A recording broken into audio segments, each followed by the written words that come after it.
Good morning student. आज हम करेंगे चैप्टर नंबर 8 जनरल एंट्री की इलस्ट्रेशन नंबर 27।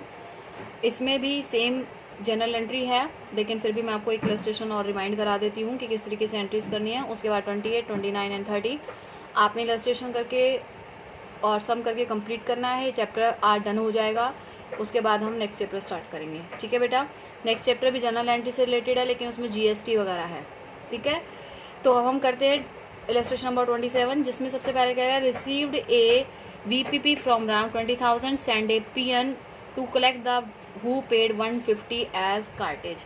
वीपीपी का मतलब क्या होता है कि जब हमारा माल जो है पोस्ट ऑफिस के थ्रू बाय और सेल होता है, तो उस समय हमें पोस्ट ऑफिस से जाके माल को लेना होता है। तो इसलिए माल खरीदने की एंट्री हो गई परचेज अकाउंट डेबिट 20,000, कार्टेज कितने का दिया 150 का, टू कैश, क्योंकि हमारे यहाँ से कैश कितना जाएगा 20,150। ठीक है, तो एंट्री हो जाएगी purchase account debit, cartage account debit to cash 20,150। Next है कि paid 3,000 for subscribing for newspaper and magazine और न्यूज़पेपर के लिए दिए।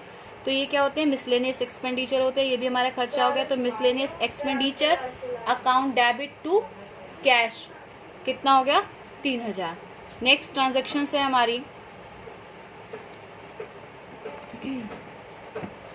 नेक्स्ट ट्रांजेक्शन है कि receive 500 for sale the old newspaper and magazine. Old newspaper magazines को हमने सेल किया, तो कैश हमारे पास आएगा। तो cash account debit to miscellaneous income, इसको लिखते हैं मिसलेनियस इनकम। तो कितनी हो जाएगी 500। नेक्स्ट एंट्री है received 10,000 from sale of old chair, यानी कि ओल्ड चेयर्स थी उसको हमने सेल किया। ओल्ड चेयर को सेल करना यानी फर्नीचर सेल करा, तो फर्नीचर सेल करने में क्या होगी कैश आएगा। तो cash account debit to furniture 10,000।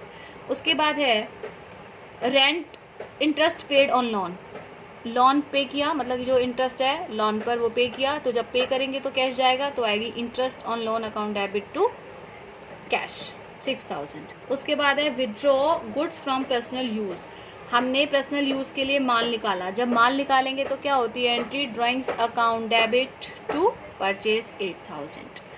Goods stolen cost price 48, goods stolen हो गया यानी कि चोरी हो गया, तो क्या आएगा loss by theft to purchase 48,000।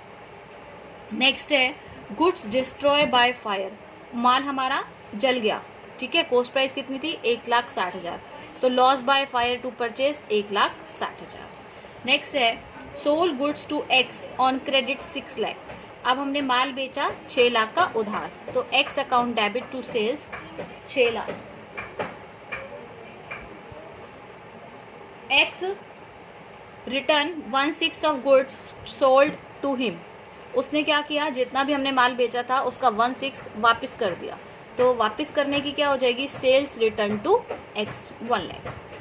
X settle his account deducting 10% discount for promote payment, यानी कि उसने बाकी पेमेंट कर दी लेकिन उसको 10% डिस्काउंट दे दिया।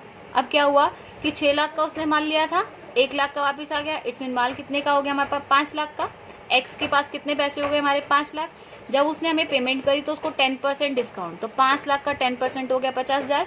तो एंट्री क्या हो जाएगी कैश अकाउंट डेबिट, यानी वो कैश हमें कितने देगा 4.5, डिस्काउंट अलाउड कितना हो गया 50,000, 2x कितना हो गया 5 लाख। क्लियर।